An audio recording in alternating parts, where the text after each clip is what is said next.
এমন এক জামানা চলতেছে মানুষের মধ্যে ক্ষমার গুণ নাই বললেই চলে। আমরা সবাই প্রতিশোধ পরায়ণ হয়ে গেছি, কিন্তু নবী প্রতিশোধ পরায়ণ ছিলেন না। বরং কেউ যদি নবীকে ব্যক্তিগতভাবে কষ্ট দিত, নবীর কাছে ক্ষমা চাইলে নবীজি মাফ করে দিতে। মনে রাখবেন, প্রতিশোধের নেশায় যারা বুঁদ হয়ে থাকে এরা অন্তরে শান্তি পায় না, কিন্তু যারা ক্ষমা করতে পারে এদের দিল থাকে অনেক উদার। এজন্য ক্ষমাযোগ্য অপরাধ যেগুলো, ব্যক্তিগতভাবে যদি আমার সাথে কেউ অন্যায় করে আমি চেষ্টা করব মাফ করে দিতে। এতে কি হবে বলে, আমার দিল পরিষ্কার থাকবে। নবীজির কাছে যখন এই কথা ফেরেশতা বলছে, নবীজি আরাম করতেছিলেন। এই কথার পরে নবীজি উঠে বসলেন। কেমন যেন ফেরেশতাকে বলে, তুমি বলতেছ, আমি আদেশ দেই তুমি 2 পাহাড় দিয়ে এদেরকে পিষে দাও। তুমি তো এই কথা কও, আর আমি এদের ব্যাপারে আল্লাহর কাছে কি আশা করি? বাল আরজু আন ইয়াখরুজাল্লাহু মিন আসলাবিহিম মান ইয়াবুদুল্লাহা ওয়াহদাহু ওয়া লা ইউশরিকু বিহি শাইআ। নবীজি বলেন, আমি আল্লাহর কাছে এদের ব্যাপারে প্রতিশোধের আশা তো করি না, বরং আশা করি যে আল্লাহ তাআলা হয়তো এদের মধ্য থেকে এমন সম্প্রদায় বের করবে, এমন এক কওম বের করবে যারা এক আল্লাহর ইবাদত করবে, তার সাথে শরীক করবে না। একটা মানুষের অন্তরে কত মায়া, মোহাব্বত, ভালোবাসা থাকলে রক্ত এখনো গায়ে লেগে আছে, যাদের মাধ্যমে রক্তাক্ত হলো তাদের উপরে তো প্রতিশোধ নেনই নাই, বরং আশা করতেছেন এরা হয়তো বুঝে নাই, কিন্তু এদের মধ্য থেকে আল্লাহ হয়তো এমন কাউকে বের করবে যারা আল্লাহর ইবাদত করবে, আল্লাহর সাথে শিরিক করবে না। অনেক হাদিস বলা যাবে, অনেক ঘটনা বলা যাবে উম্মতের প্রতি নবীর ভালোবাসার। সব কিছু বাদ দেন, আল্লাহ তাআলা আমাদেরকে জানায় দিয়েছেন নবী আমাদের কেমন ভালোবাসে। আল্লাহ তাআলা কোরআনুল কারীমের মধ্যে বলেন, লাকাদ জাআকুম রাসূলুম মিন আনফুসিকুম আজিজুন আলাইহি মা আনিতুম হারিসুন আলাইকুম বিল মুমিনিনা রাউফুর রহিম। আল্লাহ তাআলা বলেন, তোমাদের মধ্য থেকে এমন একজন রাসূল এসেছে। বলে কেমন সেই রাসূল? 4টি গুণ আল্লাহ তাআলা রাসূলের এখানে বর্ণনা করে। 1 নাম্বার বলেন, আজিজুন আলাইহি মা আনিতুম। নবীজি বলেন, আল্লাহ তাআলা বলেন তিনি হলেন আজিজ, মানে সমব্যথী। তার মানে উম্মত যেটাতে কষ্ট পায়, তোমাদের জন্য যেটা কষ্টের সেটা তার জন্য কষ্টের। তার মানে উম্মত যেটাতে কষ্ট পায়, নবীও সেইটাতে কি পায়? কষ্ট পায়। এখন কথা হইল, আমার কষ্টে অপর আরেকজন কষ্ট পায় কখন? বলে এখানে একটা মুহাব্বতের সম্পর্ক থাকা লাগে, ভালোবাসার সম্পর্কের কারণে একজনের কষ্টে আর একজন কষ্ট পায়। মনে করেন একজনের 2 বছরের একটা বাচ্চা আছে, ছেলে আছে, আব্বু আব্বু করে ডাকে। এখন এই ছোট বাচ্চা, তার বাড়ি একেবারে প্রত্যন্ত অঞ্চলে, আশেপাশে দোকান নাই, ডাক্তার নাই, রাত হইলে যাওয়ার কোনো উপায় নাই। ওই রকম এলাকায় গভীর রাত ওই 2 বছরের বাচ্চার জ্বর উঠছে। জ্বরের পরিমাণ এত বেশি, জ্বরের তীব্রতায় তার গা ফেটে যাচ্ছে, চোখ দুটো কেমন যেন বের হয়ে আসছে। জ্বরের তীব্রতায় কষ্টে বাচ্চাটা আহ আহ শব্দ মুখ দিয়ে বের করতেছে। মা বাবার কিছুই করার নাই, দোয়া করা ছাড়া। কারণ এখন ডাক্তারের কাছে যাওয়ার উপায় নাই, গাড়িও নাই। এই অসুস্থ জ্বরাক্রান্ত সন্তানের 2 পাশে মা বাবা বসা। বলেন তো, অসুস্থতার কারণে এই সন্তান যত কষ্ট পায়, অসুস্থ সন্তানের পাশে বসে থাকা মা বাবা ওই সন্তানের চাইতে কষ্ট কম পায় না, বেশি পায়? কেন পায়? বলে এই যে সন্তান যে ভালোবাসার কারণে কষ্ট পায়। আপনার সন্তান অসুস্থ হইলে তো আমার কষ্ট ওই রকম লাগবে না, আমারটা হইলে আপনারও লাগবে না, এটাই বাস্তবতা। কিন্তু আমারটা হইলে আমার লাগবে, আপনারটা হইলে আপনার লাগবে। কেন? বলে সন্তান না, মোহাব্বতের কারণে এই কষ্ট বেশি অনুভব হয়। হয়তো মা বাপ মনে মনে আল্লাহর কাছে বলবে, আল্লাহ এই অসুস্থতা আমারে দিয়ে আমার ছেলেটারে সুস্থ করে দেন। কারণ বান্দা যখন নেয়ামতের কদর না করে, আল্লাহ তাআলা প্রথমে কি করেন, বলে প্রথমে তো আল্লাহ তাআলা ওই নেয়ামত থেকে ওই নাশকর গোজার ব্যক্তিদেরকে বঞ্চিত করেন, তার মানে নেয়ামত ছিনিয়ে নেন।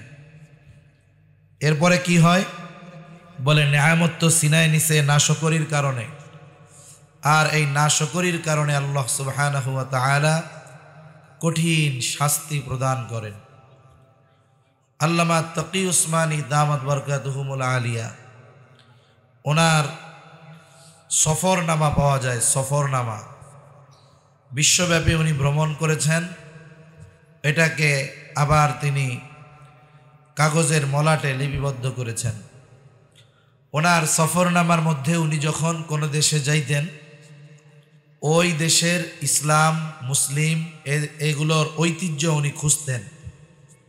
তা উনি বলেন, আমি একটা দেশে গেলাম, ওই দেশের ইসলাম মুসলমানদের ইতিহাস খুঁজতে গিয়ে ঘাঁটতে গিয়ে জানতে পারলাম এই দেশে এক সময় 100% মুসলমান ছিল, তার মানে অন্য ধর্মের কোনো মানুষ ছিল না। আমাদের দেশে মুসলমানের সংখ্যা কত, আমরা বলি 92%, কিন্তু হযরত যেই দেশের কথা বলতেছেন ওই দেশে মুসলমান কত পার্সেন্ট ছিল, 100%, 100%।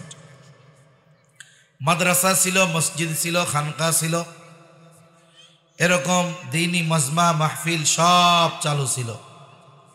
কিন্তু একটা সময় তাদেরকে অলসতায় পেয়ে বসলো, মাদ্রাসাগুলোর ব্যাপারে গাফেল, বড় বড় মসজিদ মুসল্লি শূন্য, মাদ্রাসা ছাত্র শূন্য, খানকাগুলো মুরিদ শূন্য, মাহফিলগুলো মানুষ শূন্য।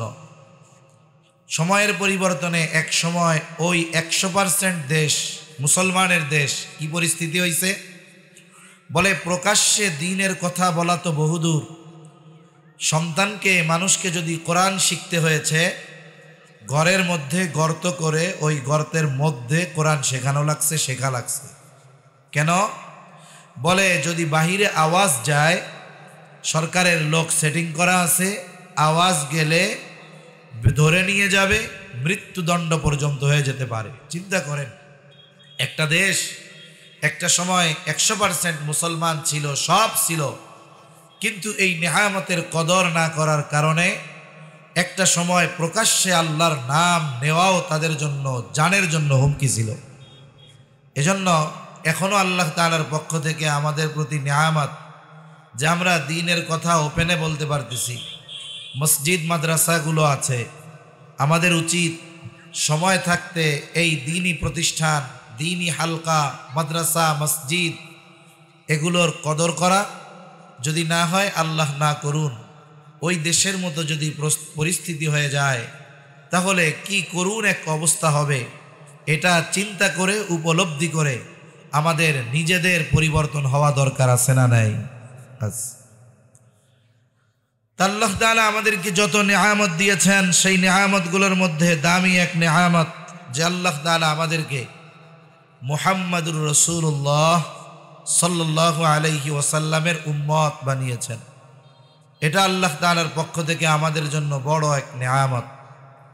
আল্লাহ তাআলা তো আমার আপনার নবীকে আমাদের জন্য বিশেষ অনুগ্রহ হিসাবে অভিহিত করেছেন। আল্লাহ তাআলা বলেন, লাকাদ মান্নাল্লাহু আলাল মুমিনিনা ইয বা'আসা ফীহিম রাসূলাম মিন আনফুসিহিম। আল্লাহ রাব্বুল আলামিন বলেন, লাকাদ মান্নাল্লাহু আলাল মুমিনিন, মুমিনদের উপর আল্লাহ তাআলার বিশেষ অনুগ্রহ।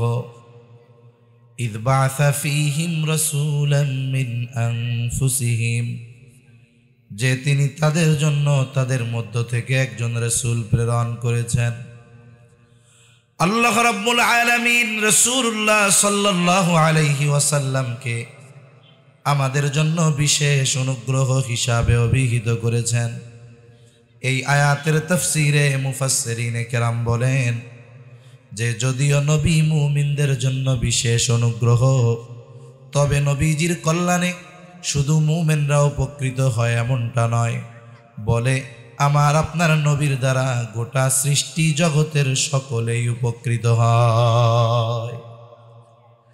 কাফের উপকৃত হয়, বেঈমান নাস্তিক ইসলাম বিদ্বেষী দুনিয়ায় উপকৃত হয়েছে, হচ্ছে, হবে।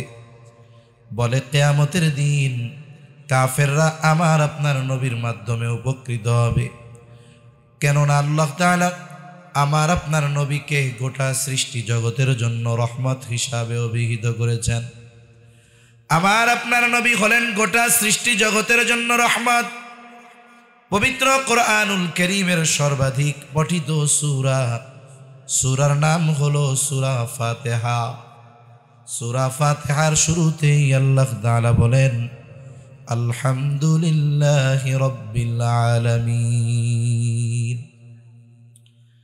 সকল প্রশংসা আল্লাহর জন্য। সব প্রশংসা কার? সব প্রশংসা আল্লাহর জন্য। বলে আল্লাহকে, বলে রব্বুল আলামিন। একসাথে যদি পড়ে আলহামদুলিল্লাহি রাব্বিল আলামিন, বলে যিনি হলেন জগৎ সমূহের রব আল্লাহ তাআলা। আলম এক বচন, আলামিন বহু বচন। তার মানে আল্লাহ তাআলা জানায়া দিলেন তিনি শুধু পৃথিবী নামক এই জগতের রব নয়, বরং যত জগৎ আছে সব জগতের রবকে। আমরা এখন মাঝে মধ্যে অনেক খবরে অবাক হই। কি খবর? বলে মহাকাশ নিয়ে গবেষণা করে পৃথিবীর যতগুলো সংস্থা আছে এর মধ্যে সবচাইতে উন্নত নাসা। মাঝে মধ্যে আমাদের খবর দেয় যে 1,00,000 আলোকবর্ষ মাইল দূরে একটা নতুন গ্রহের সন্ধান পাওয়া গেছে। গ্রহ মানে নতুন জগতের সন্ধান পাওয়া গেছে। সারা পৃথিবীর মানুষ অবাক হয়ে যায়, হতবাক হয়ে যায়। বাস্তবতা হলো আল্লাহ তাআলা 1,500 বছর আগে আমাদের জানিয়ে দিয়েছেন, গোলাম মনে কইরো না এই পৃথিবী নামক একটা জগতই আমি সৃষ্টি করেছি। আল্লাহ তাআলা বহু বচন ব্যবহার করার মাধ্যমে জানায়া দিলেন সৃষ্টি জগতে অগণিত জগৎ আমি আল্লাহ সৃষ্টি করেছি। যত জগৎ আছে, যত আলম আছে, সব আলমের সব জগতের রবকে। আবার জোরে গ। তাহলে বোঝা গেল সৃষ্টি জগতের সব জায়গার রব আল্লাহ। আল্লাহ তাআলা আমার আপনার নবীর ব্যাপারে বলেন ওয়ামা আরসালনাকা ইল্লা রাহমাতাল লিল আলামিন। হাবিব, আপনাকে আমি জগৎ সমূহের জন্য রহমত হিসাবে প্রেরণ করেছি। তার মানে যত জগৎ আছে সব জগতের রব হলো আল্লাহ, আর যত জগৎ আছে সব জগতের জন্য রহমত হলো মুহাম্মাদুর রাসূলুল্লাহ সাল্লাল্লাহু আলাইহি ওয়াসাল্লাম। আল্লাহ তাআলা যেই জায়গার রব, আমার আপনার নবীও সেই জায়গার রহমত। সুবহানাল্লাহ বলেন। আল্লাহ তাআলা যেই জায়গার রব, আমার আপনার নবী সেই জায়গারও নবী। আমার আপনার নবী যেই জায়গার নবী, আমার আপনার নবী সেই জায়গারও রহমত। এই জন্য আমার আপনার নবীর আগে যত নবী আসছে, কারো নবুয়াতির এরিয়া ছিল গোত্রব্যাপী, কারো কোনো দেশব্যাপী, কারো কোনো কওমব্যাপী। বলে আমার আপনার নবীজির নবুয়াতির পরিব্যাপ্তি কত দূর, বলে আল্লাহ তাআলার রবুবিয়তের বিস্তৃতি যত দূর, আমার আপনার নবীজির নবুয়াতির বিস্তৃতি তত দূর। এই জন্য কবি কত সুন্দর কথা বলে, বলে রবুবিয়ত খোদা কি হ্যায় জাহাঁ তাক, নবুয়াতি মুস্তাফা কি হ্যায় ওহা তাক। যেই জায়গার রব আল্লাহ, ওই জায়গারই রহমত মুহাম্মাদুর রাসূলুল্লাহ সাল্লাল্লাহু আলাইহি ওয়াসাল্লাম। এখন গোটা সৃষ্টি জগতের রহমত যেহেতু নবী, তাহলে সৃষ্টি জগতের মধ্যে যত সৃষ্টি আছে সব সৃষ্টির জন্য রহমত আমার আপনার নবী। ঠিক কিনা বলেন? নবী রাহমাতুল লিল আলামিন হওয়ায় শুধু মুমিনরা উপকৃত হয়েছে এমন নয়, কাফেররাও উপকৃত হয়েছে। সহিহ মুসলিম থেকে ঘটনা শোনাই আপনাদের। আবু জেহেল একদিন নবীজির সামনে দাঁড়ায়া নবীজিকে শোনায়া শোনায়া আল্লাহ তাআলার কাছে দোয়া করে বলে, আল্লাহ, আপনি যদি সত্যই কোরআন মুহাম্মাদের উপরে নাজিল করে থাকেন তাহলে আমাদের উপরে পাথর বর্ষণ করেন অথবা যন্ত্রণাদায়ক শাস্তি দেন। আবু জেহেল নবীকে শোনায়া শোনায়া দোয়া কার কাছে করে? জোরে কর। এখন প্রথম কথা হইল, আবু জেহেল কি আল্লাহরে বিশ্বাস করে? বলে হ্যাঁ করে।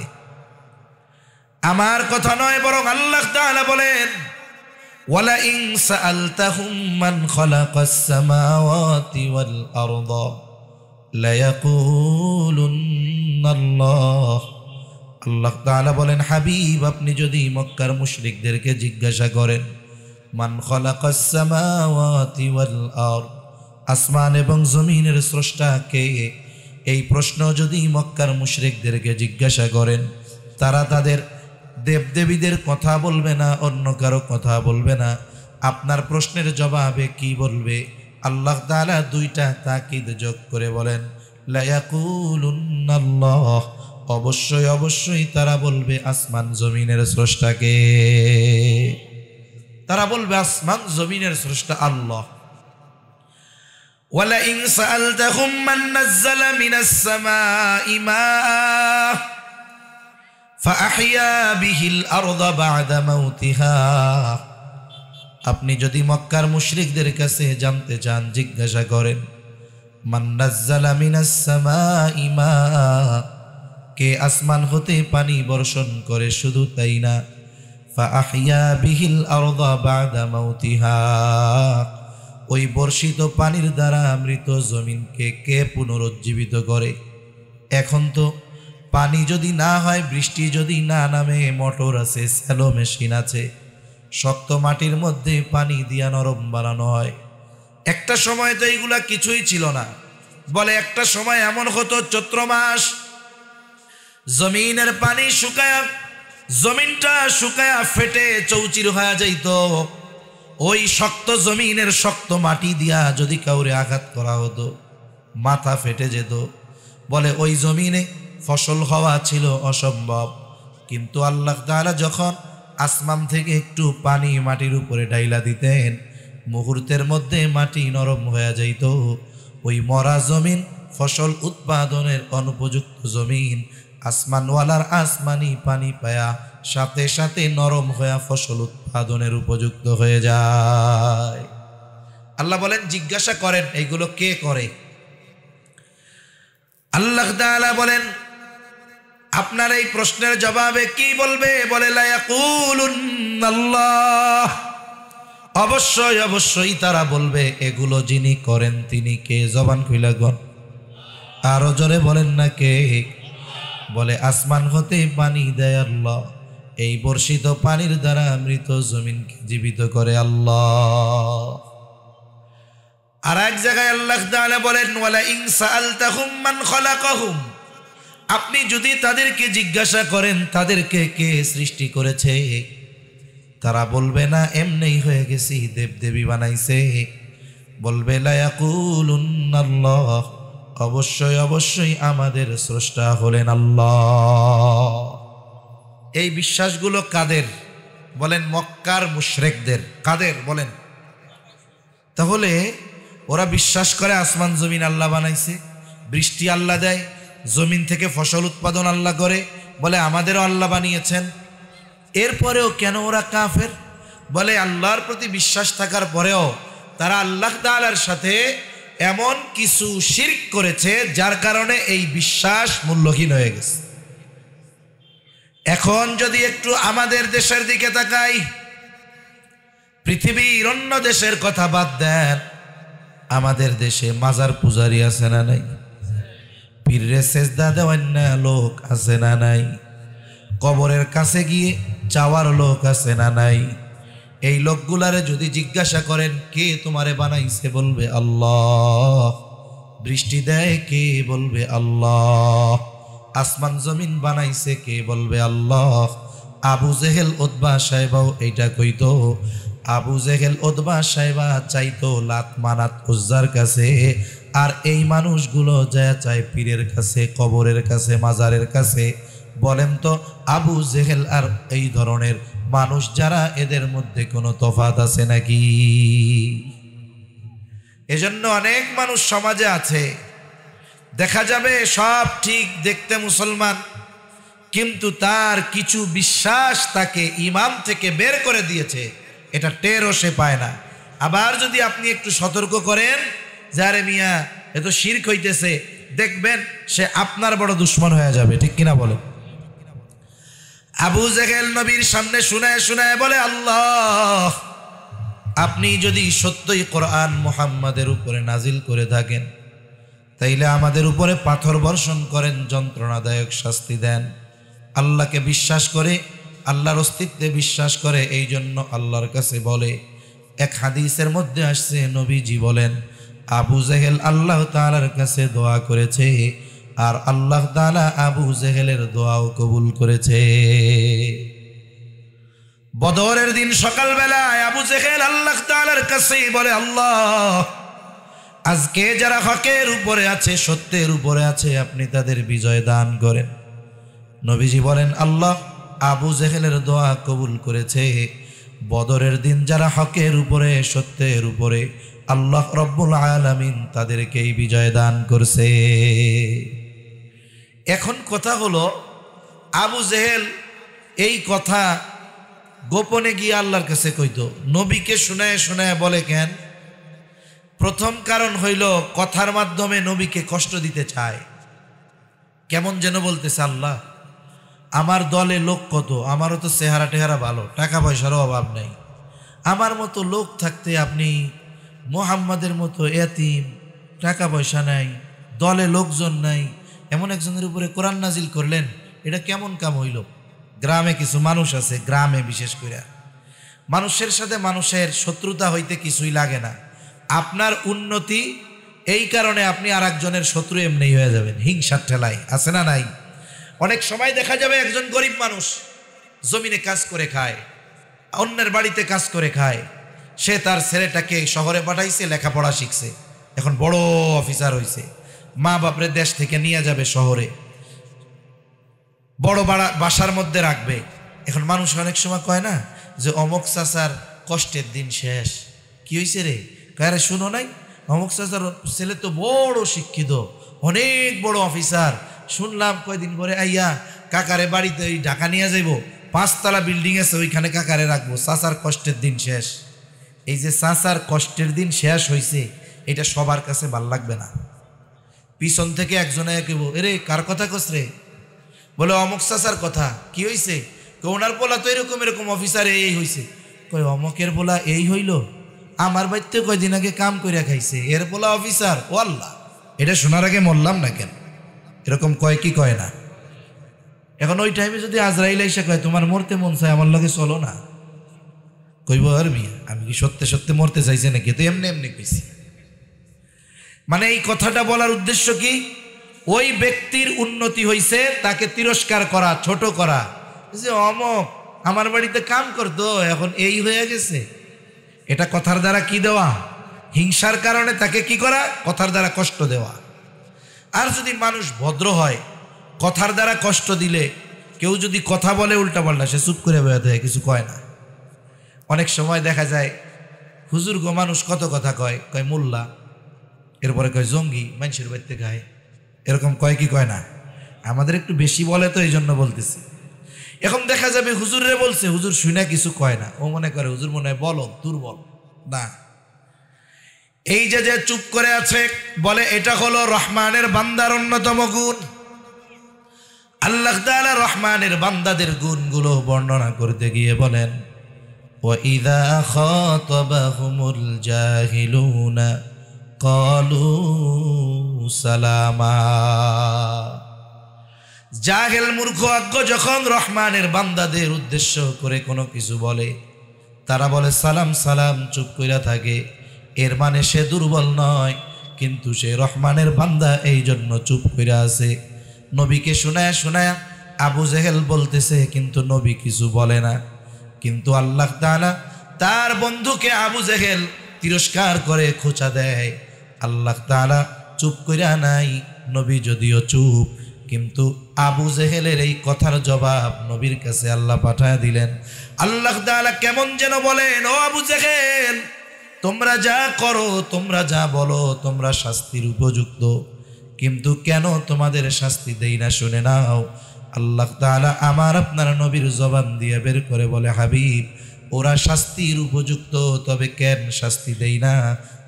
ওয়ামা কানাল্লাহু লিয়ুআযযিবাহুম ওয়া আনতা ফীহিম, বলে আপনি তো রহমাতুল লিল আলামিন, গোটা সৃষ্টি জগতের জন্য রহমত।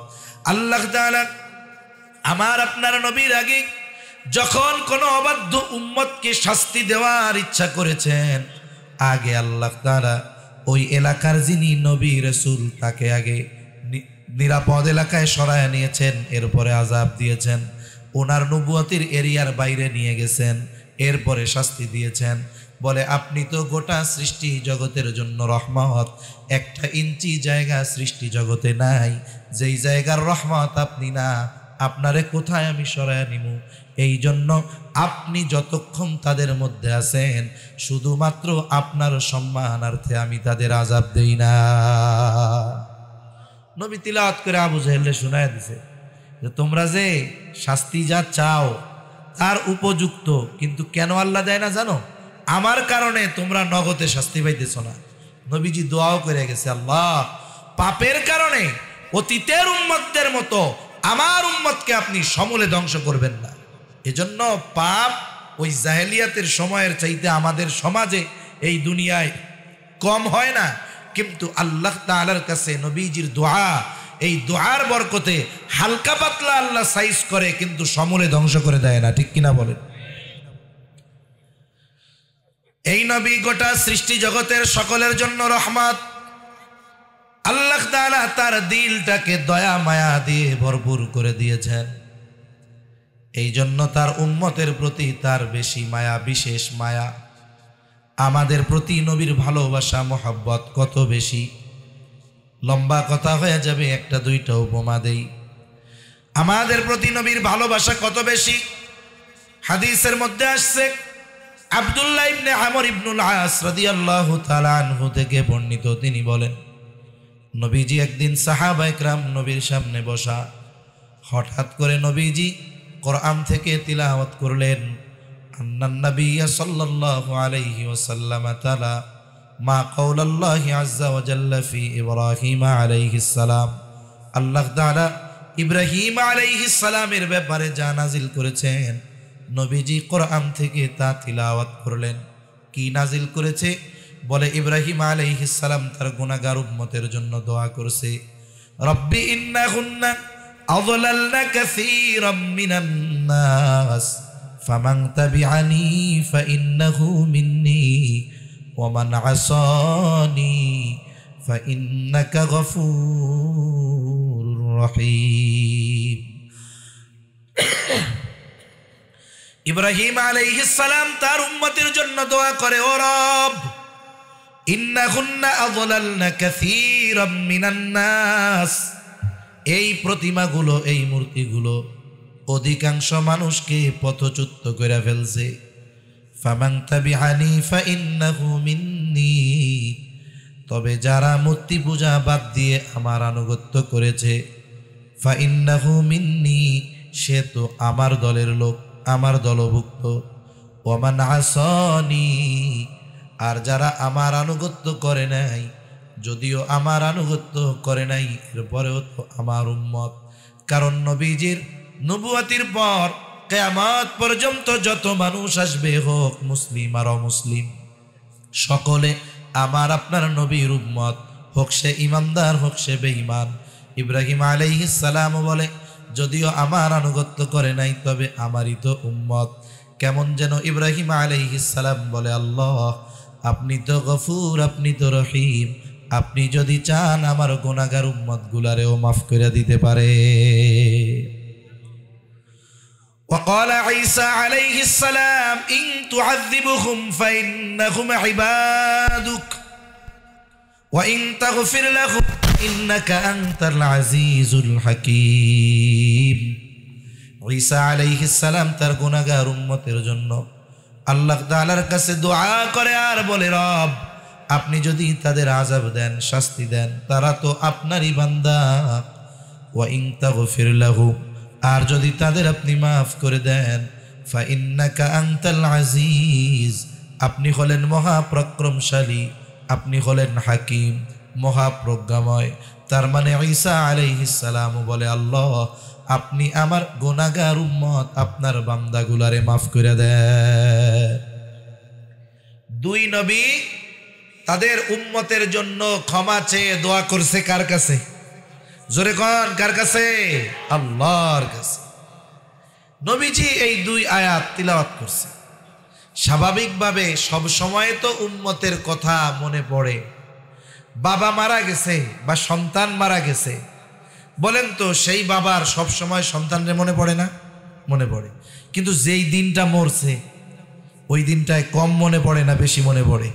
যাহারে আমার ছেলেটা আজকের দিনে দুনিয়া থেকে চলে গেছিল। নবীজি সব সময় উম্মতের চিন্তায় চিন্তিত। বলে যখন এই দুই নবীর উম্মতের ব্যাপারে মাগফিরাতের দোয়ার আয়াত তিলাওয়াত করছে, এইবার নবীর অন্তরে গুনাহগার উম্মতের মায়া ঢেউ উঠে গেছে। এইবার নবী কি করেন? বলে ফারফা ইয়াদাইহি, দুই হাত এইভাবে উঁচু কইরা ধরছে, আসমানের দিকে তাকায়া বলে আল্লাহুম্মা উম্মতি উম্মতি ওয়া বাকা। দুই হাত উঁচু করে আল্লাহ তাআলার কাছে বলে, আল্লাহ আমার উম্মত, আমার উম্মত। আর দুই চোখ দিয়া পানি পড়ে। নবীজি আর কিছুই বলেন না। এইবার নবী কিছু যদিও নাও বলে, কিন্তু মূলত কি বলতে চায় আল্লাহ তাআলা জানেন কি জানেন না? আল্লাহ তাআলা সব জানেন। এরপরেও জিবরাইল আলাইহিস সালামকে বলে, জিবরাইল যাও, আমার হাবিব মুহাম্মদ কান্না করে কেন? যদিও আমি কান্নার কারণ জানি, তুমি তার কাছে জিজ্ঞাসা করো। জিবরাইল আলাইহিস সালাম চলে আসছে, এসে বলে আপনি কান্না করেন কেন? যদিও আপনার কান্নার কারণ আল্লাহ তাআলা জানে, এরপরেও আপনার মুখে শুনতে চাই। নবী জিবরাইল আলাইহিস সালামকে সব খুইলা বললেন, উম্মতের নাজাতের চিন্তা, মাগফিরাতের চিন্তা। জিবরাইল আলাইহিস সালাম গিয়ে বলে, আল্লাহ আপনার হাবিবের কান্নার কারণ হলো তার উম্মতের জন্য ক্ষমা। আল্লাহ তাআলা বলে, জিবরাইল যাও, মুহাম্মদকে গিয়া জানায় দাও, আমি অচিরেই তাকে তার উম্মতের ব্যাপারে সন্তুষ্ট করব, তাকে তার উম্মতের ব্যাপারে আমি অসন্তুষ্ট করব না। পবিত্র কোরআনুল কারীমের একটা সূরা, সূরার নাম হলো সূরাতুদ দুহা। এই সূরার মধ্যে আল্লাহ তাআলা আমার আপনার নবীকে কিছু সান্ত্বনা দিয়েছেন। এর মধ্যে একটা কথা আল্লাহ তাআলা বলেন, ওয়ালা সাউফা ইউতিকা রাব্বুকা ফাতারদা, বলে আপনার রব আপনাকে অচিরে এমন কিছু দিবে আপনি খুশি হয়ে যাবেন। আবার এই হাদিসে নবীজি বলেন, আল্লাহ তাআলা বলছেন অচিরেই আপনাকে আপনার উম্মতের ব্যাপারে সন্তুষ্ট করব। এই দুই কথার জবাবে নবীজি বলেন, আল্লাহ আমি ততক্ষণ সন্তুষ্ট হব না, খুশি হব না, যতক্ষণ না আমার সব উম্মতের ব্যাপারে জান্নাতের ফয়সালা হবে। যতক্ষণ না আমার উম্মত কমপক্ষে যাদের যাররা পরিমাণ ঈমান হলেও আছে, এদের ব্যাপারে যতক্ষণ না জান্নাতের নিশ্চয়তা আমি পাবো, ততক্ষণ পর্যন্ত আমারে আপনি খুশি বানাইতে পারবেন না। সুবহানাল্লাহ। উম্মতের প্রতি কেমন মায়া! উম্মতের দ্বারা আঘাতপ্রাপ্ত হয়েও নবী কখনো বদদোয়া করেন নাই। আমাদের সমাজে অনেক বাবা আছে, মা আছে, সন্তান সামান্য একটু কষ্ট দিলে বদদোয়া করে দেয়। অনেক মানুষ আছে কথায় কথায় বদদোয়া দেয়। অনেক ওস্তাদও আছে কথায় কথায় বদদোয়া দেয়। কিন্তু নবী উম্মতের দ্বারা আঘাতপ্রাপ্ত হয়েছেন, রক্তাক্ত হয়েছেন, বদদোয়া করেন নাই। উহুদের ময়দানে নবীজি রক্তাক্ত, বদদোয়া করেন নাই। আবার নবীজি যখন প্রথম দিকে দাওয়াত দিতে গেছেন তায়েফ, বনু সাকিব গোত্রের মধ্যে, যেই জায়গায় জীবনের শৈশবকালীন কিছু সময় নবীর কেটেছে, নবী দাওয়াত দেওয়ার জন্য যান। মক্কার মানুষেরা ওইখানেও চলে গেছে, তায়েফের মানুষগুলাকে নবীর পেছনে পাগল পাগল বলে লেলায় দিয়েছে। তারা নবীর গায়ে পাথর দিয়ে আঘাত করে বলে পাথর ছোট ছোট ছিল না, পাথর বড় বড় ধারালো পাথর ছিল। বলে কেমনে বোঝা যায়? পাথরের আঘাত শুধু নবীর গায়ে লাগছে তা নয়, পাথরের আঘাতে গায়ে ক্ষত হয়ে রক্ত বের হওয়া শুরু হয়ে গেছে। পুরা গায়ের পোশাক রক্তে রঞ্জিত ভিজে গেছে, গা বেয়ে বেয়ে রক্ত পড়ে পা দিয়ে দিয়ে জুতার মধ্যে ঢুকে রক্ত শুকায়া ওই জুতার মধ্যে পা আটকে গিয়েছে। কি পরিমাণ রক্ত নবীজির গা দিয়ে বের হয়েছে। আমরা অনেক সময় ব্লাড ডোনেট করি, রক্তদান করি, এটা বড় ভালো কাজ, সওয়াবের কাজ। আমি একজন রুগীকে কন্টিনিউ রক্ত দিতাম পিজি হসপিটালে, ডায়ালিসিস করা লাগতো, আল্লাহর বান্দা মারা গেছে। তখন কতজন দেখতাম 100 গ্রাম 150 গ্রাম রক্ত বের করার পর 15-20 মিনিট শুয়ে আছে, খাবার দিছে, স্যালাইন দিছে, পানি দিছে, বিস্কিট দিছে। আধা ঘন্টা শোয়ার পর যেই উঠা দাঁড়ায় করে রাস্তার একেবারে পইড়া অজ্ঞান হয়ে গেছে। 100-150 গ্রাম রক্ত বের হওয়ায় তার শরীরের অবস্থায় এরকম হয়ে যাইত। প্রত্যেক দিন যেই দিনই যাইতাম 3 মাস পর পর দেখতাম যে 2-1 জনের ঘটনা এরকম ঘটে। অথচ নবীর গা দিয়ে কত রক্ত পড়ছে। নবীজি পড়ে যাইতেন, উঠতেন, কি বলতেন?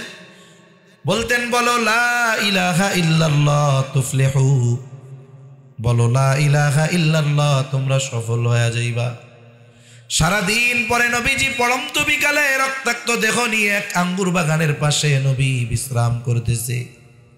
ইতিমধ্যে জিবরাইল আলাইহিস সালাম হাজির, এসে বলে ইয়া রাসূলুল্লাহ, এই সম্প্রদায় আপনার সাথে কেমন আচরণ করেছে আপনার মালিক সব দেখছে। আজকে আমি একা আসি নাই, আমার সাথে নতুন একজন ফেরেশতা পাঠানো হয়েছে। এইবার ওই ফেরেশতা নবীজির কাছে এসে বলে ইয়া রাসূলুল্লাহ, এই কওম আপনার সাথে কেমন আচরণ করেছে আপনার মালিক সব দেখছে। আমি পাহাড়ের দায়িত্বে নিয়োজিত ফেরেশতা, আপনি যদি আমাকে নির্দেশ দেন, আল্লাহ আমাকে আপনার নির্দেশ পালনের জন্য পাঠাইছে। আপনি যদি আমাকে নির্দেশ দেন, যারা আপনার সাথে এমন আচরণ করেছে 2টা পাহাড় দিয়ে আমি তাদের পিষে দিব, অস্তিত্বহীন হয়ে যাবে। এখানে মানব বসতি ছিল, কেউ জানতে পারবে না। হায়রে, আমার আপনার নবী প্রতিশোধ পরায়ণ ছিলেন না, কিন্তু আমরা তো তুচ্ছ কারণে মানুষ খুন করতে দ্বিধাবোধ করি না, ঠিক কিনা বলেন? এমন এমন ঘটনা শুনি, বলে পানের 5 টাকা পায়, চাইছে কেন? এর লেগে মেরে ফেলছে। 2 টাকার জন্য মানুষ মেরে ফেলে। এমন এক জামানা চলতেছে, মানুষের মধ্যে ক্ষমার গুণ নাই বললেই চলে। আমরা সবাই প্রতিশোধ পরায়ণ হয়ে গেছি, কিন্তু নবী প্রতিশোধ পরায়ণ ছিলেন না। বরং কেউ যদি নবীকে ব্যক্তিগতভাবে কষ্ট দিত, নবীর কাছে ক্ষমা চাইলে নবীজি মাফ করে দিতে। মনে রাখবেন, প্রতিশোধের নেশায় যারা বুঁদ হয়ে থাকে এরা অন্তরে শান্তি পায় না, কিন্তু যারা ক্ষমা করতে পারে এদের দিল থাকে অনেক উদার। এজন্য ক্ষমাযোগ্য অপরাধ যেগুলো, ব্যক্তিগতভাবে যদি আমার সাথে কেউ অন্যায় করে, আমি চেষ্টা করব মাফ করে দিতে। এতে কি হবে? বলে আমার দিল পরিষ্কার থাকবে। নবীজির কাছে যখন এই কথা ফেরেশতা বলছে, নবীজি আরাম করতেছিলেন। এই কথার পরে নবীজি উঠে বসলেন। কেমন যেন ফেরেশতাকে বলে, তুমি বলতেছ, আমি আদেশ দেই তুমি 2 পাহাড় দিয়ে এদেরকে পিষে দাও। তুমি তো এই কথা কও, আর আমি এদের ব্যাপারে আল্লাহর কাছে কি আশা করি? বাল আরজু আন ইয়াখরুজাল্লাহু মিন আসলাবিহিম মান ইয়াবুদুল্লাহা ওয়াহদাহু ওয়া লা ইউশরিকু বিহি শাইআ। নবীজি বলেন, আমি আল্লাহর কাছে এদের ব্যাপারে প্রতিশোধের আশা তো করি না, বরং আশা করি যে আল্লাহ তাআলা হয়তো এদের মধ্য থেকে এমন সম্প্রদায় বের করবে, এমন এক কওম বের করবে যারা এক আল্লাহর ইবাদত করবে, তার সাথে শরীক করবে না। একটা মানুষের অন্তরে কত মায়া, মোহাব্বত, ভালোবাসা থাকলে রক্ত এখনো গায়ে লেগে আছে, যাদের মাধ্যমে রক্তাক্ত হলো তাদের উপরে তো প্রতিশোধ নেনই নাই, বরং আশা করতেছেন এরা হয়তো বুঝে নাই, কিন্তু এদের মধ্য থেকে আল্লাহ হয়তো এমন কাউকে বের করবে যারা আল্লাহর ইবাদত করবে, আল্লাহর সাথে শিরিক করবে না। অনেক হাদিস বলা যাবে, অনেক ঘটনা বলা যাবে উম্মতের প্রতি নবীর ভালোবাসার। সব কিছু বাদ দেন, আল্লাহ তাআলা আমাদেরকে জানায় দিয়েছেন নবী আমাদের কেমন ভালোবাসে। আল্লাহ তাআলা কোরআনুল কারীমের মধ্যে বলেন, লাকাদ জাআকুম রাসূলুম মিন আনফুসিকুম আজিজুন আলাইহি মা আনিতুম হারিসুন আলাইকুম বিল মুমিনিনা রাউফুর রহিম। আল্লাহ তাআলা বলেন, তোমাদের মধ্য থেকে এমন একজন রাসূল এসেছে। বলে কেমন সেই রাসূল? চারটি গুণ আল্লাহ তাআলা রাসূলের এখানে বর্ণনা করে। এক নাম্বার বলেন আজিজুন আলাইহি মা আনিতুম। নবীজি বলেন, আল্লাহ তাআলা বলেন তিনি হলেন আজিজ, মানে সমব্যথী। তার মানে উম্মত যেটাতে কষ্ট পায়, তোমাদের জন্য যেটা কষ্টের সেটা তার জন্য কষ্টের। তার মানে উম্মত যেটাতে কষ্ট পায়, নবীও সেইটাতে কি পায়? কষ্ট পায়। এখন কথা হইল, আমার কষ্টে অপর আর একজন কষ্ট পায় কখন? বলে এখানে একটা মুহাব্বতের সম্পর্ক থাকা লাগে। ভালোবাসার সম্পর্কের কারণে একজনের কষ্টে আর একজন কষ্ট পায়। মনে করেন একজনের 2 বছরের একটা বাচ্চা আছে, ছেলে আছে, আব্বু আব্বু করে ডাকে। এখন এই ছোট বাচ্চা, তার বাড়ি একেবারে প্রত্যন্ত অঞ্চলে, আশেপাশে দোকান নাই, ডাক্তার নাই, রাত হইলে যাওয়ার কোনো উপায় নাই। ওই রকম এলাকায় গভীর রাত ওই 2 বছরের বাচ্চার জ্বর উঠছে। জ্বরের পরিমাণ এত বেশি, জ্বরের তীব্রতায় তার গা ফেটে যাচ্ছে, চোখ দুটো কেমন যেন বের হয়ে আসছে। জ্বরের তীব্রতায় কষ্টে বাচ্চাটা আহ আহ শব্দ মুখ দিয়ে বের করতেছে। মা বাবার কিছুই করার নাই, দোয়া করা ছাড়া। কারণ এখন ডাক্তারের কাছে যাওয়ার উপায় নাই, গাড়িও নাই। এই অসুস্থ জ্বরাক্রান্ত সন্তানের 2 পাশে মা বাবা বসা। বলেন তো, অসুস্থতার কারণে এই সন্তান যত কষ্ট পায়, অসুস্থ সন্তানের পাশে বসে থাকা মা বাবা ওই সন্তানের চাইতে কষ্ট কম পায় না বেশি পায়? কেন পায়? বলে এই যে সন্তান যে ভালোবাসার কারণে কষ্ট পায়। আপনার সন্তান অসুস্থ হইলে তো আমার কষ্ট ওই রকম লাগবে না, আমারটা হইলে আপনারও লাগবে না, এটাই বাস্তবতা। কিন্তু আমারটা হইলে আমার লাগবে, আপনারটা হইলে আপনার লাগবে। কেন? বলে সন্তান না, মোহাব্বতের কারণে এই কষ্ট বেশি অনুভব হয়। হয়তো মা বাপ মনে মনে আল্লাহর কাছে বলবে, আল্লাহ এই অসুস্থতা আমারে দিয়ে আমার ছেলেটারে সুস্থ করে দেন। মা বাবা সন্তানকে কত ভালোবাসে, বলে তার চাইতে নবী অগণিত গুণ বেশি তার উম্মতকে ভালোবাসে। মা বাবা যেমন মোহাব্বতের কারণে সন্তানের কষ্টে কষ্ট পায়, অনুরূপভাবে মোহাব্বত ভালোবাসার কারণে উম্মতের কষ্টে নবীও কষ্ট পায়। এই কথাই আল্লাহ তাআলা বলেন, তিনি হলেন আজিজ, সমব্যথী, তোমাদের কষ্টে তিনি কষ্ট পান। এরপরে বলেন হারিসুন আলাইকুম, নবীজি হলেন কল্যাণকামী, কল্যাণকামী। নবী সব সময় উম্মতের কল্যাণের চিন্তা করতেন। হাদিসের মধ্যে আসছে, নবীজি বলেন আল্লাহ তাআলা প্রত্যেকটা নবীকে তার উম্মতের ব্যাপারে একটা বিশেষ দোয়া করার সুযোগ দিয়েছে এবং ওই দোয়া কবুলের ব্যাপারে প্রতিশ্রুতি দিয়েছে। বলে সব নবী দুনিয়ায় তার উম্মতের ব্যাপারে ওই দোয়াটা করে ফেলছে, কিন্তু আমি ওই দোয়াটাকে সংরক্ষণ করে রাখছি। বলে কেন? বলে কিয়ামতের দিন ওই দোয়াটাকে আমি আমার উম্মতের জন্য সুপারিশ হিসাবে আল্লাহর কাছে করব। কেন? বলে যদি দুনিয়ায় ওই দোয়া করে ফেলি, ওর চাইতে আখিরাতে যদি উম্মতের জন্য ওই দোয়া করা হয়, ওটা উম্মতের জন্য বেশি কল্যাণকর হবে। বিদায় দুনিয়ায় ওই দোয়া না করে নবীজি আখিরাতের জন্য জমা করে রাখছে। এরপরে আল্লাহ তাআলা বলেন, শুরুতে একটা আয়াতের অংশ বলেছিলাম, লাকাদ মান্নাল্লাহু আলাল মুমিনিন। নবী হলেন যারা ঈমানদার তাদের জন্য বিশেষ অনুগ্রহ। এই জন্য আল্লাহ জানায় দেন যারা মুমিন উম্মত তাদের প্রতি নবীর ভালোবাসাটাও একটু স্পেশাল। এই স্পেশাল ভালোবাসার কথা বর্ণনা করতে গিয়ে আল্লাহ তাআলা বলেন বিল মুমিনিনা রাউফুর রহিম। মুমিন উম্মতদের ব্যাপারে নবী হলেন রাউফুর রহিম। রাউফ আল্লাহ তাআলার গুণবাচক একটি নাম, রহিম আল্লাহ তাআলার গুণবাচক নাম। বলেন তো পৃথিবীর কোন মানুষ কোন সৃষ্টি রাউফুর রহিম হতে পারে? জোরে বলেন, হতে পারে? পারে। কিন্তু আমাদের দেশে কিছু ভণ্ড আছে, হায় রে হায়, নামের আগে ৬০-৬৫টা লকব। এর মধ্যে দেখা যায় এমন কিছু লকব আছে যেগুলোর একমাত্র ক্ষমতা আল্লাহর, যেগুলোর একমাত্র অধিকারী আল্লাহ। দেখা যায় এই ধরনের শব্দ ব্যবহার করে।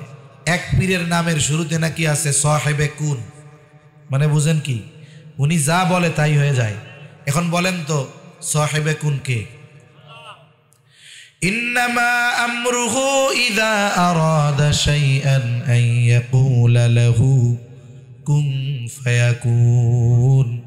আল্লাহ তাআলা যখন কিছুর ইচ্ছা পোষণ করেন তিনি শুধু বলেন হও, তৎক্ষণাৎ সেটা হয়ে যায়। কিন্তু পীর সাহেবের আগে লাগাইছে সাহেবে কুন। পীর যদি মনে করে আমি সাহেবে কুন, মুরিদ যদি মনে করে পীর সাহেবে কুন, এগুলো সব জাহান্নামী। ওগুলো আর আবু জেহেলের মধ্যে কোনো তফাৎ নাই। অথচ রাউফুর রহিম আল্লাহ, অতি সদয় পরম দয়ালু আল্লাহ। এই আল্লাহ উম্মতের প্রতি নবীর ভালোবাসা কত, এটা আমাদেরকে বোঝাতে গিয়ে নিজের গুণবাচক শব্দ রাউফুর রহিম নবীর শানে ব্যবহার করছে। সুবহানাল্লাহ বলেন। আল্লাহ তাআলা বলেন বিল মুমিনিনা রাউফুর রহিম। এমন রাসূল তোমাদের মধ্যে এসেছে যে তার মুমিন উম্মতের জন্য অতি সদয় পরম দয়ালু। এই জন্য উম্মতের প্রতি নবীর মায়া কত, মোহাব্বত কত, ভালোবাসা কত। বলে আসলে আমাকে আপনাকে ভালোবাসে কে? বলে বিপদ আপদ মুসিবতে পাশে থাকে যে। দুনিয়ার বিপদ আপদ মুসিবত কিছুই না, মূল বিপদ মুসিবত হলো কিয়ামতের দিন। বলে ওই দিন আমার আপনার পাশে যে থাকবে সে আমাকে আসলেই ভালোবাসে। বলে ওই দিনের অবস্থা কেমন হবে? আল্লাহ তাআলা বলেন ইয়াউমা ইয়াফিরুল মারউ মিন আখিহি ওয়া উম্মিহি ওয়া আবিহি ওয়া সাহিবাতিহি ওয়া বানিহি লিকুল্লি ইমরিইম মিনহুম ইয়াউমাইযিন শা'নুন ইউগনি। আল্লাহ তাআলা বলেন কিয়ামতের দিন ভাই ভাইয়ের থেকে পলায়ন করবে। ওয়া উম্মিহি ওয়া আবিহি, পিতামাতার থেকে পলায়ন করবে। ওয়া সাহিবাতিহি ওয়া বানিহি, স্ত্রী সন্তানদের থেকে পলায়ন করবে। প্রত্যেকটা মানুষ সেই দিন নিজের চিন্তায় বিভোর থাকবে। সবাই বলবে নাফসি নাফসি, সবাই নিজের চিন্তায় বিভোর। আমার আপনার নবীও চিন্তিত, তবে সবাই চিন্তিত নিজের নাজাতের জন্য, আর আমার আপনার নবী চিন্তিত উম্মতের নাজাতের জন্য। সব নবী জান্নাত অভিমুখে রওনা হয়ে যাবে, জান্নাতের দরজায় পৌঁছায় যাবে, কিন্তু দরজা বন্ধ। বলা হবে কি ব্যাপার, দরজা খোলো না কেন? বলবে যিনি আসলে খোলা হবে তিনি আসেন নাই। কোথায় তিনি? বলে তিনি হাসরের ময়দানে কি করে? বলে নবী উম্মতের জন্য পেরেশান, এক জায়গায় স্থির থাকবেন না। নবীজি একবার চলে যাবেন পুল সিরাতের কাছে, না জানি তার কোনো উম্মত ভুল পাড়ি দিতে ব্যর্থ হয়ে যায়। আর একবার চলে যাবেন হাউজে কাউসারের কাছে, না জানি কোনো উম্মত পানি মাহরুম হয়ে যায়। আর একবার চলে যাবেন মিজানের কাছে, না জানি কোনো উম্মত ওজনে ধরা পড়ে যায়। আর একবার চলে যাবেন জাহান্নামের দুয়ারে, না জানি কোনো উম্মতকে জাহান্নামে দিয়ে দেওয়া হয়। আবার যখন উম্মতের জন্য সুপারিশ দরকার, আল্লাহর কাছে আইসা উম্মতের জন্য সুপারিশ করবে। বলে নবী ততক্ষণ পর্যন্ত জান্নাত অভিমুখে রওনা হবেন না যতক্ষণ না তার ওই উম্মত, যার ব্যাপারে আল্লাহ তাআলার পক্ষ থেকে ক্ষমার নিশ্চয়তা নবী না পাবেন, ততক্ষণ পর্যন্ত নবী নিজে জান্নাত অভিমুখে রওনা হবে না। আগে উম্মতের নাজাতের বিষয় নিশ্চিত হবে, এরপরে নবীজি জান্নাত অভিমুখে রওনা হবে। তাহলে সেই নবীর কর্মী হইলে লাভ না লস? আর যারা দুনিয়ায় বিভিন্ন রাজনৈতিক দলের কর্মী, আগে নেতা পালানোর জায়গা রেডি রাখছে, কর্মী এখন জীবন যায় যায় অবস্থা। সেজন্য এমন নেতারে ধরা দরকার যেই নেতা আগে পালায় না, বরং পিছে থাইকা খুঁজা নিয়ে কয় তোমরা আগে যাও, আমি পিছনে আসছি। আঘাত যদি পেছন দিক দিয়ে আসে, আমার গায়ে আগে লাগবে, তোমরা নিরাপদে যাও। কিন্তু আমরা দুনিয়ায় নেতাদের শিকারে মুহাম্মাদুর রাসূলুল্লাহকে বাদ দিয়ে এমন নেতা বানাইছি যে নেতা চইলা গেছে, এখন কর্মী পালায় বেড়াইতেছে, যান বাঁচানোই দায়। ঠিক কিনা বলেন? এখন যতটুক কথা আমরা কোরআন হাদিসের আলোকে শুনলাম, নবী যে আমাদের কত ভালোবাসে, আপনাদের কি বুঝতে কোনো আর সমস্যা আছে? বলেন, আমার মা বাবার চাইতে নবী আমাকে আপনাকে কম না বেশি ভালোবাসে? সেই নবীকে ভালোবাসা আমাদের ইমানি দায়িত্ব। এই জন্য নবীজিকে ভালোবাসা দরকার। নবীজি তো আমাদের ভালোবাসে, আমাদেরও ভালোবাসা দরকার। বলে কতটুকু ভালোবাসতে হবে? বলে জীবনের চাইতেও বেশি। এই জন্য নবী বলেন, লা ইউমিনু আহাদুকুম হাত্তা আকুনা আহাব্বা ইলাইহি মিন ওয়ালিদিহি ওয়া ওয়ালাদিহি ওয়ান নাসি আজমাইন। নবীজি বলেন, তোমাদের মধ্যে কেউ ততক্ষণ পর্যন্ত মুমিন হতে পারবা না যতক্ষণ না সে তার পিতা মাতা সন্তান সন্ততি এক কথায় সকলের চাইতে আমি নবীকে বেশি ভালো না বাসবে। তাহলে মুমিন যদি হতে হয় সবচাইতে বেশি ভালোবাসতে হবে কাকে? নবী মুহাম্মাদুর রাসূলুল্লাহ সাল্লাল্লাহু আলাইহি ওয়াসাল্লামকে। এখন নবীকে ভালোবাসবো কেমনে? নবীরে তো ভালোবাসতে মন চায়। আবু বকর নবীকে সামনে পাইছে, নবীর কথায় সব সম্পদ এনে নবীর সামনে রেখে দিয়েছে। তালহা নবীজিকে সামনে পেয়েছে। নবীজি উহুদের ময়দানে গর্তের মধ্যে পড়ে গেছে। তালহা তাকায় দেখে নবীজির মাথার উপর দিয়ে বৃষ্টির ন্যায় তীর বর্ষা যায়। এইবার নবী মাথা উঠায় আর নামায়, না জানি কোনো তীরের আঘাত নবীজির গায়ে। দৃশ্য দেখে তালহা নিজের পিঠটাকে নবীর জন্য ঢাল বানায় দিয়েছে। আমরা তো নবীকে সামনে পাই নাই, নবীকে কেমনে ভালোবাসবো? আমাদের ভালোবাসতে মন চায়।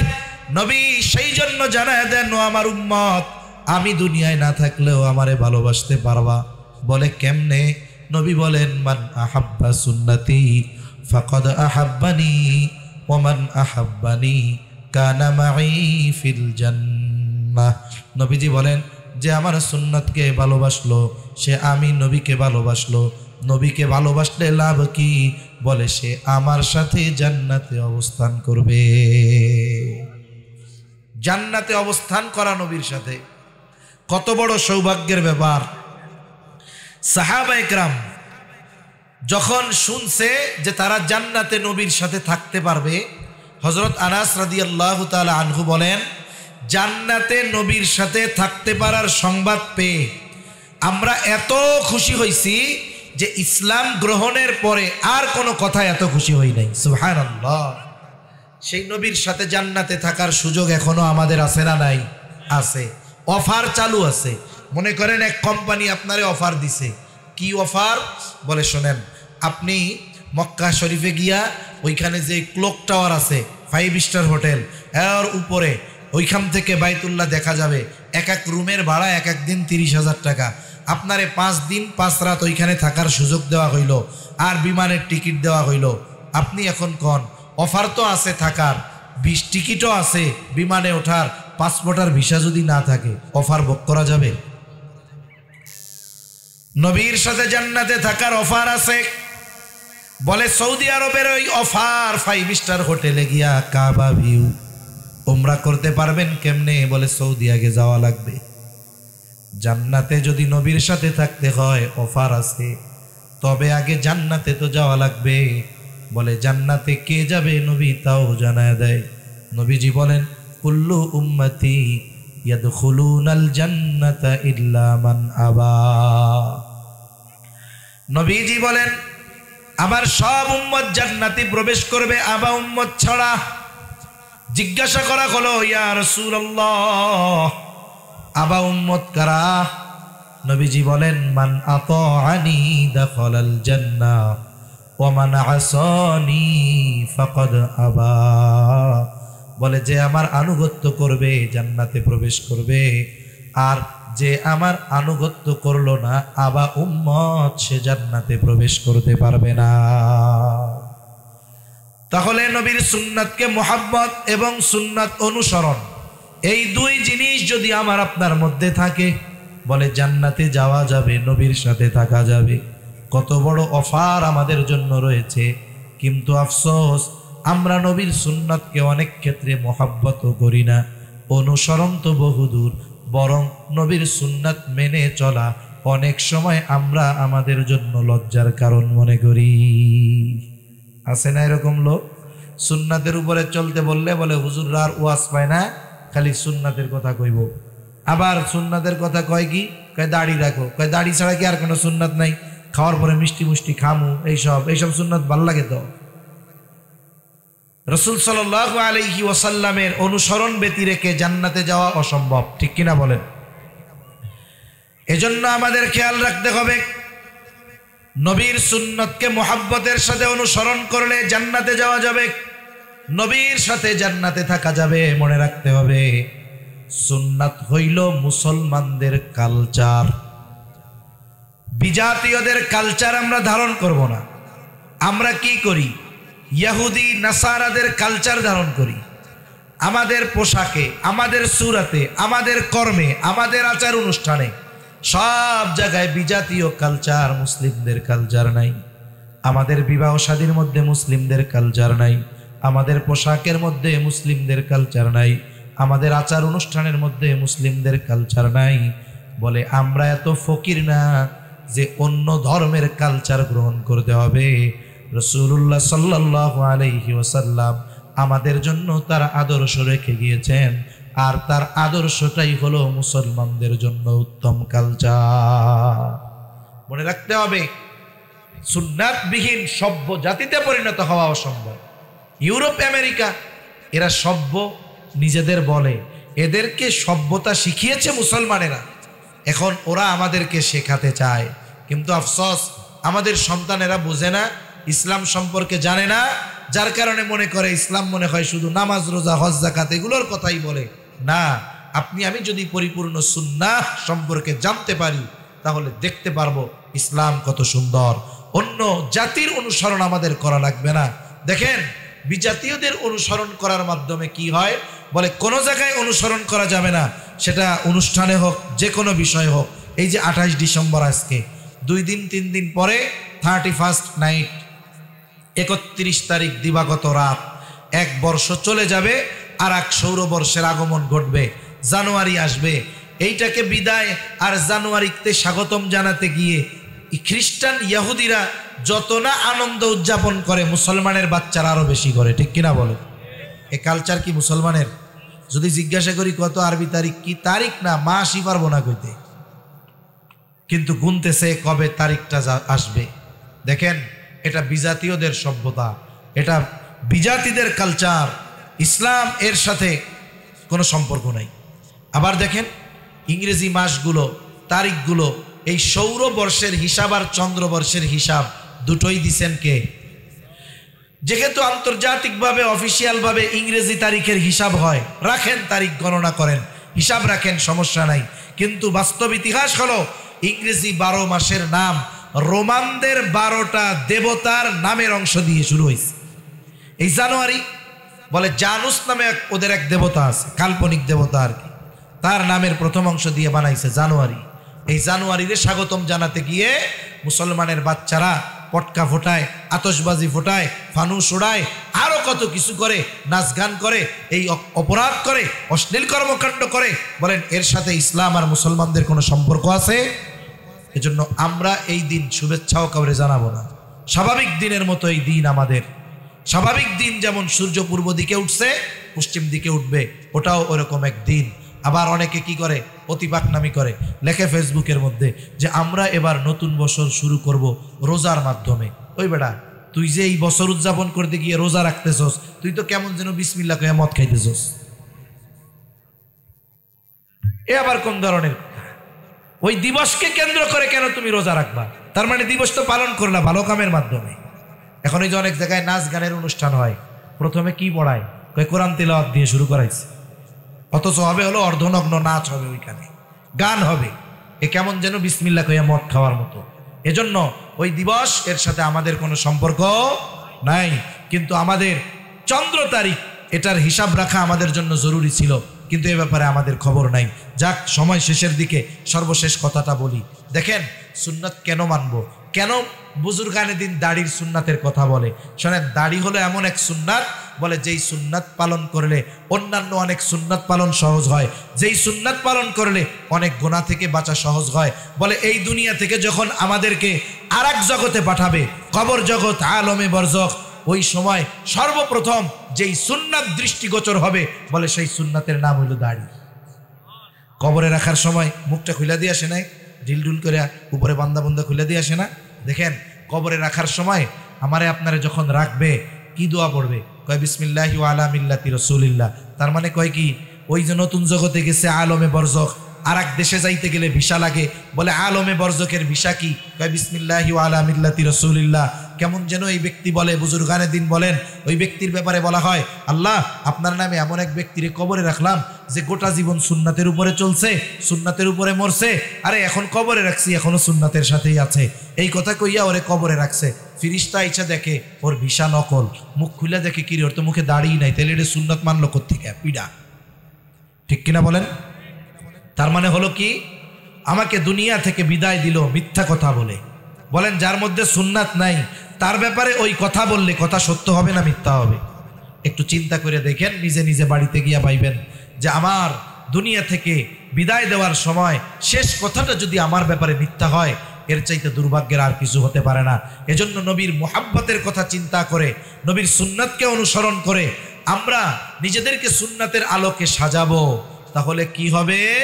আশা করা যায় ওই কবরে যখন আমার ব্যাপারে এই দোয়া বলে রাখবে, এটা আমার ব্যাপারে সত্য হবে।